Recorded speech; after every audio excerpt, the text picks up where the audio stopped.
Semuanya hadir? Hadir semua? Ada yang nggak hadir. Nanti yang nggak hadir tolong di absen ya.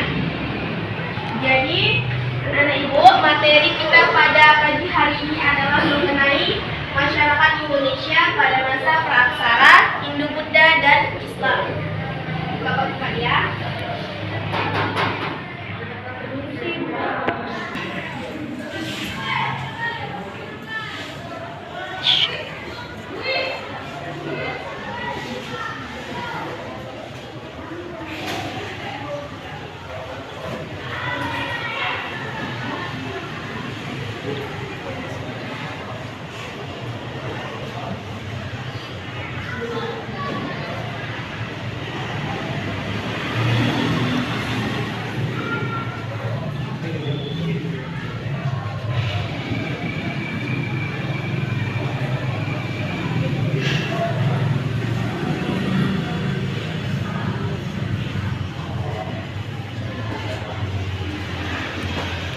Jadi materi kita pada pagi hari ini adalah masyarakat Indonesia pada masa praaksara, Hindu-Buddha, dan Islam.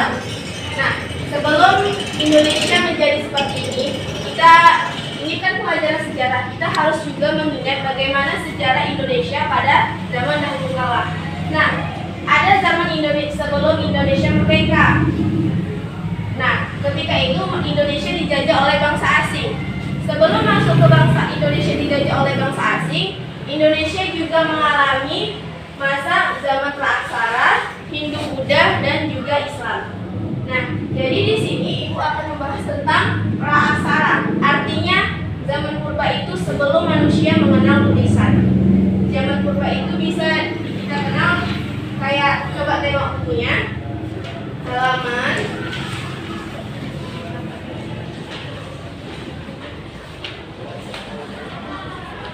210.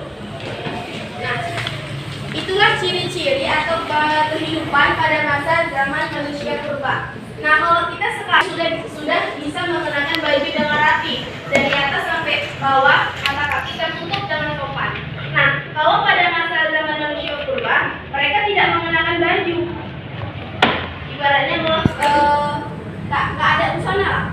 Jadi bisa kita lihat seperti ini contohnya. Nah, zaman manusia purba itu seperti apa? Oke, Ibu akan suruh satu orang dari kalian untuk membaca zaman purba atau zaman masa praaksara. Abang yang di belakang baca kehidupan manusia pada zaman praaksara. Oke. Mengapa tulisan terjadi pembatas waktu masa praaksara?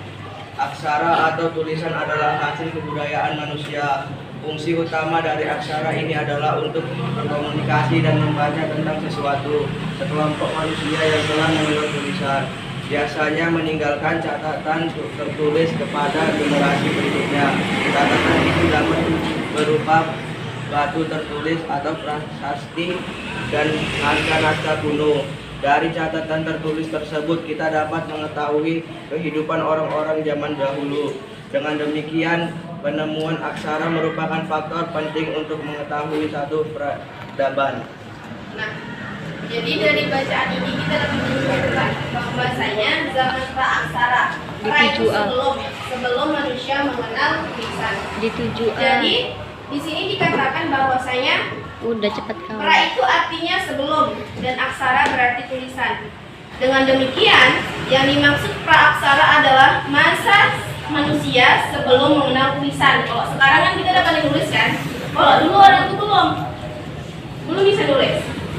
Jadi Bu, gimana cara berkomunikasinya? Nah, masa praaksara disebut juga dengan masa nirleka. Nir itu artinya tidak ada, leka adalah tulisan. Jadi di sini dikatakan bahwasanya masa praaksara dikenal dengan masa prasejarah. Bu, kapan sih dimulainya zaman masa prasejarah itu atau masa praaksara itu? Zaman masa praaksara dimulai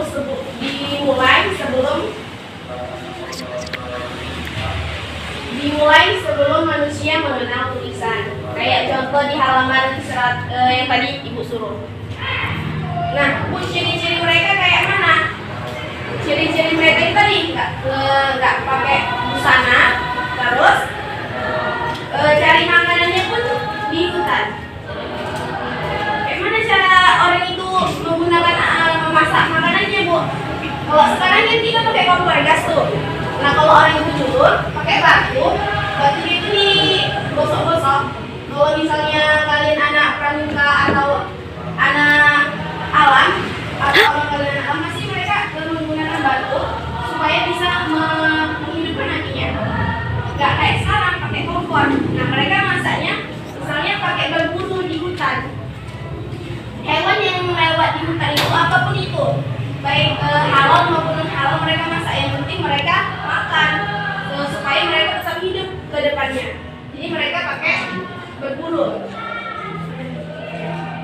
Nah, di sini katanya setelah realisasi sejarah, perkembangan ini dibagi menjadi 3, yaitu zaman Arkaikum, zaman Paleozoikum, dan zaman Mesozoikum.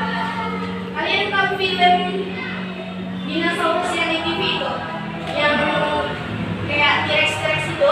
Nah, itulah ciri-ciri zaman pada masa itu juga dinosaurus. Kan tuh ada film itu, ada T-Rex, ada apa lagi? Maksudnya kayak dinosaurus yang muncul pada masa itu. Kalau misalnya di film itu kan ada hewannya selain dinosaurus, kan ada lagi kayak harimau apa seperti itu kan. Jadi bisa digambarkan kalau hewan tersebut pada masa itu bisa digambarkan dengan dinosaurus. Oke, sampai sini ada yang bertanya? Ya, duduk aja. Bu, saya mau tanya, apa maksud zaman purba disebut dengan nomaden, artinya apa, Bu? Nah, yang ibu tahu bahwasanya pada zaman manusia purba itu atau manusia sebelum mengenal tulisan, mereka yang tadi digambarnya nggak pakai busana itu, mereka hidupnya nomaden, artinya itu berpindah-pindah dari tempat yang ini ke tempat yang satu lagi. Bu, tujuannya kenapa mereka pindah-pindah? Tujuannya supaya mereka bisa tetap hidup, nggak hanya tinggal di satu sini aja, nggak hanya tinggal di satu tempat. Mereka pergi berburu ke tempat yang lain, hidupnya itu berpindah-pindah. Rumahnya kayak mana, Bu? Rumahnya ya itu aja, nggak pakai rumah. Mereka ya kayak daun-daun itu, setelah dapat tempat yang satu, mereka pindah ke tempat yang lainnya. Begitu juga dengan seterusnya. Paham? Nah, arti tadi kesimpulannya, nomaden itu artinya berpindah-pindah. Mereka itu hidupnya nggak tetap. Kalau kita kan sekarang tetap, abang rumahnya tetap kan. Kalau orang itu dulu pindah-pindah. Ada yang lagi bertanya? Bagaimana kehidupan pada masa zaman purba dan bagaimana mereka bisa makan? Nah, gimana kehidupan yang terjadi pada masa zaman purba dan gimana cara mereka mencari makan?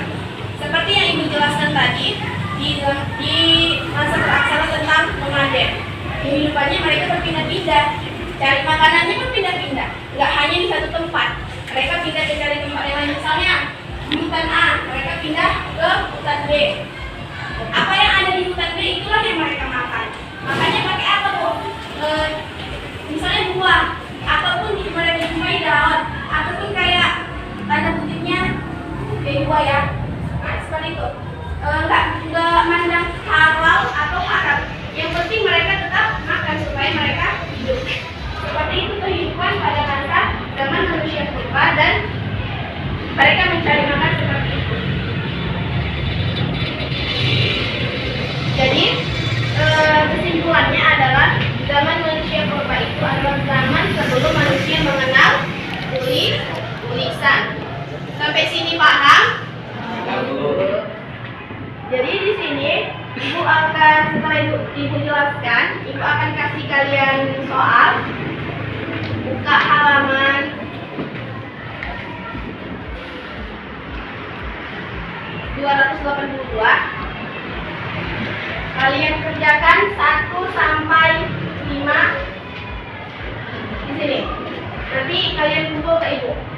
yang nggak siap harus dikumpul karena sudah ikut kelasnya.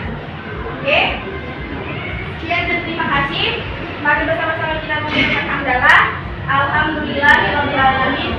Sudahi dengan Assalamualaikum warahmatullahi wabarakatuh. Waalaikumsalam warahmatullahi